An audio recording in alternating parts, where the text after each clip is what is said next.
Lucia, I'm so happy to be in this beautiful city of the world, celebrating femininity through the exhibition that you are curating in the Kremlin Museum. I'm so happy to. I've been waiting for these days since years, so it's really a great moment to me. Tell me how the whole idea came to concept. Well, basically, we really thought to have an important exhibition in Kremlin museums as one of our most important targets to be reached, because it's not only a beautiful city, Moscow. The Kremlin Museum is really one of the most known in the world for their knowledge about jewelry. So to us it was really a great dream to be there. So that's why we approached the museum, we started talking with them, and finally after they spent several days in our archives, they really understood the depth of our history and heritage, and they wanted to build with us a new theme for the exhibition.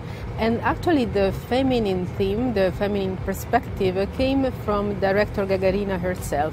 She was suggesting us to read again our history in this different perspective, and it was very inspiring. We started this research not really knowing how in the end would have been able or not to have content enough for an exhibition, and finally after 1.5 years of researches we realized that we had even more. We could have had several exhibitions with this content.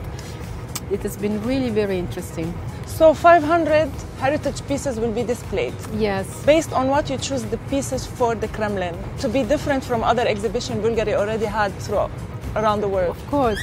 Well, the idea was really to identify the jewels that have been really showing how the lifestyle, the attitude and the needs of women have been evolving throughout these decades. The time frame goes from end of 19th century up to 90s, so it's a little bit more than 1 century. Wow. And of course the evolution of fashion trends and needs, and history has been evolving so much, and so we identified a number of jewels for each decade to really show how women were evolving, and in parallel Bulgari was really evolving in terms of style and also in terms of type of jewels.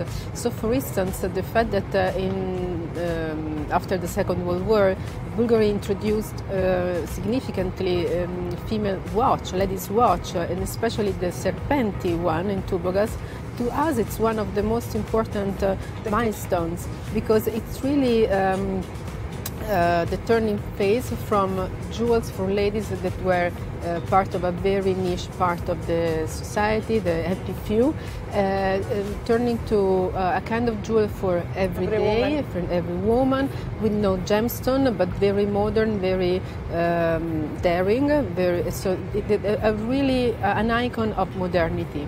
So this is just an example of the many different kind of jewels that can be read in this perspective. How do you bridge the colors of the DNA of the brand with the colorful Kremlin that we can see behind us? How do you bridge it? Well, there are many connections, and mainly because the Bulgari family comes from Greece. So this Byzantine kind of heritage, it's really very much in the DNA of the family, and has been injected for sure also in the creativity of the company. And this is quite evident also if we look at the very colorful necklaces of the 50s and 60s that mix and match very different colors and also shapes with this cabochon cut. They really remind very much of the Byzantine taste of that we see Russia. Here on all the churches. Yes, yes. So you have the most exciting job in the world to go and find those beautiful jewelry. Tell me, where do you find them? How do you? Everyone wants to know. Like, how do you get all those pieces from? It's an hard job, but it's also very exciting. We are sort of detective, because we do not have records from the past, because not enough records, but you have a lot of sketches. We have sketches, we have thousands of sketches. We have a lot of documents, but we do not have records of the clients. Of the sales and the clients. So we do not know who bought what. Yeah. Sometimes, very often, we don't know even if the jewels we have in our sketches have been ever produced or not. So every time we find a new jewel, in reality, it's really an important moment, because we learn a lot, and of course it's an opportunity for us to enrich our heritage collection. So, of course, we are very loyal to all the auctions, the main one, the minor one, because auctions is a perfect channel to buy new jewels. Of course, new heritage jewels for us.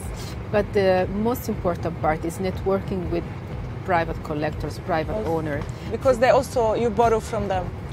Definitely. That's to us, to me, is the most precious source.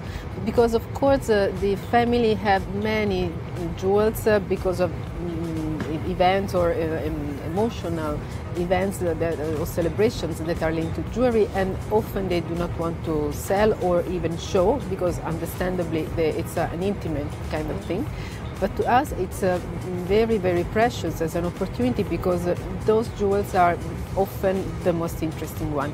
Like the tiara that we have in this exhibition for the very first time, and it's one of the highlights of the exhibition. Is it an acquisition by Bulgari or it's No, it's a loan, because it's a tiara belonging since centuries to the Torlonia family, who's an aristocratic family in Rome linked to several royal families in Europe. And actually the tiara was not created by Bulgari, but in 1935 the family asked Bulgari to refurbish it, to make it more wearable, more modern, because it was really old-fashioned, very rich, very heavy, say Baroque style. And Bulgari in the 1930s made it more fashionable for that period, so it made it more modern, and had a very interesting added a very interesting feature. Basically, there are now some beautiful aquamarine that are removable. So the tiara can be worn with or without. So it's even more versatile. We'll see it now in picture, and then we'll go visit Of course. If you had to take one piece from the whole exhibition, which piece would you choose, like the most unique one for you? Oh, surely the piece which is in the visual of the exhibition. It's a huge sautoir, very heavy but also very feminine, for women that are really with daring. Strong personality and daring, absolutely. And it has an exceptional emerald on it, 330 carats, so it's really very big.